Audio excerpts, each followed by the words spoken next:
Yes, ladies and gentlemen, we're going to talk more about people who don't know anything about boxing and how they're being corrected by people who actually know about boxing. So, Stephen A. Smith and Skip Bayless and a couple other people thought that the fight was over too quickly by Robert Byrd, that Conor McGregor was fatigued, that as an MMA fighter who's tough and strong, he could take the punishment that was dealt to him, and even if he was going down, he should have gotten the benefit of being finished or knocked down or knocked out. And they thought that Robert Byrd called the fight a little too soon. Well, with the case of Stephen A. Smith, he thought it was a little too soon. You heard Evander Holyfield and other people, but he didn't fault Robert Byrd for that. But he felt that from Conor McGregor's perspective, he could understand what Conor McGregor was saying. Whereas Skip Bayless went to the whole other extreme where he was saying that Conor was fatigued and that Conor, if Floyd was to finish him, let him finish him on his shield, let's see Floyd finish him. But he thought that Conor McGregor was actually more fatigued than anything else and he would recoup, citing the Nate Diaz incident. Dare O'Carroll is a medical doctor who wrote this article here. He's a former retired ringside doctor, and he wrote this for Vice. And he said, dizziness and loss of balance is one of the hallmarks of mild traumatic brain injury. And he basically says that Robert Byrd had the right to stop the fight because of the signs of that. And he cites that fatigue is one thing that Conor McGregor had. And you can always go ahead and read this article. I'll put it in the comment section below. Fatigue is one thing where, you can't lift your hands.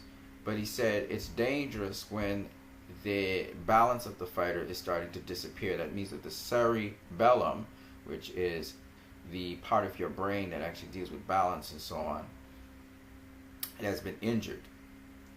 All right. And Conor McGregor started behaving. He started to wobble and be floaty. Okay. They were talking about him wobbling about the ring. You heard it on the Showtime announcement and on many other announcements. Now, McGregor, he said that his wobbly movements were due to fatigue, something he had experienced in prior fights. He said, I would like to have seen the end of the 10th. I have this patch which I must overcome. I get a little wobbly, but it's more fatigue. If you look at the DS2 fight, I came through that. But Byrd's calculation, this is of course O'Carroll speaking here, to call a stoppage was likely not based on the signs of fatigue, but rather the signs of traumatic brain injury. Ataxia, or dizziness and loss of balance, is one of the hallmarks of a concussion, a type of mild traumatic brain injury.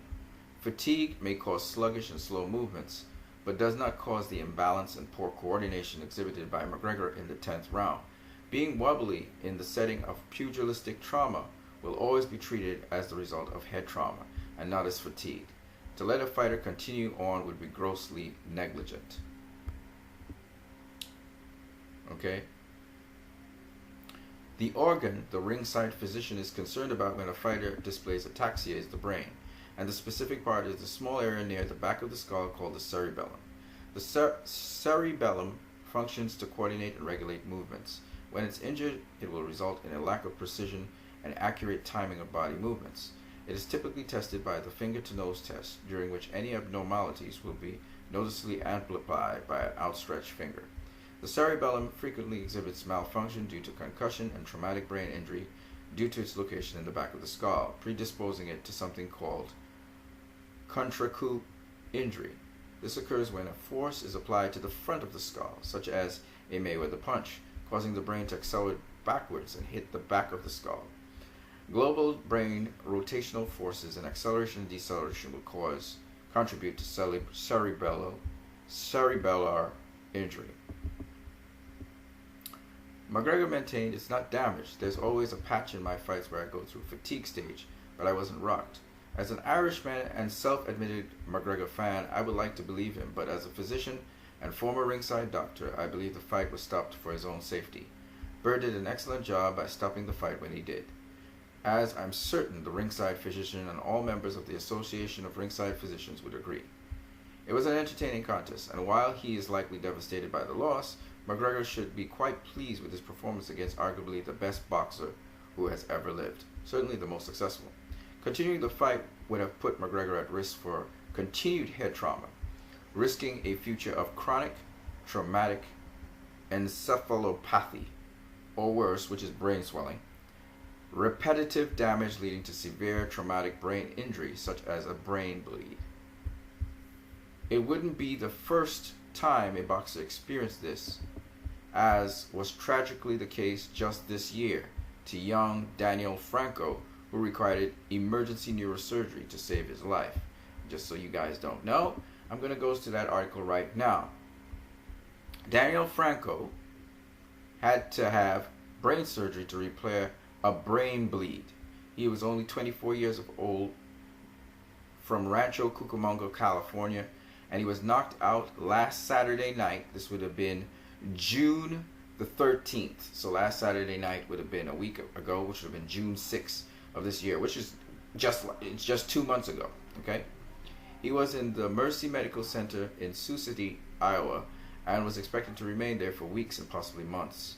Franco was knocked out in the 8th round by Jose Haro in their featherweight bout at Vinny Vegas Casino in Sloan, Iowa.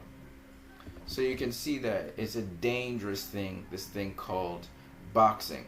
And Conor McGregor, having his debut in boxing, could have gotten very severely injured. He didn't realize he was taking a lot of blunt force trauma and repetitive blunt force trauma.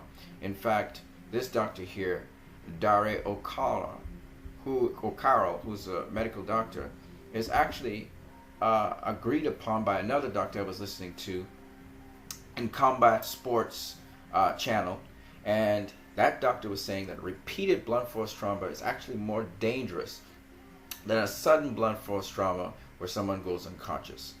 And Floyd was repeatedly hitting Conor, and it doesn't pay to be a tough guy sometimes, because it actually leads to gross chronic brain injury, and then later on you suffer the effects of that. And in boxing and all these sorts of blood sports, it's not so much the punishment from a serious boxer, but the accumulation of punishment that causes injury to the body, and if the body does not repair itself properly, can lead to later symptoms and signs of tremendous brain injury. Okay, so this is what I wanted to share with you guys. I hope you enjoyed this video. Of course, other channels have already covered this topic, but I just wanted to cover it. You guys have a great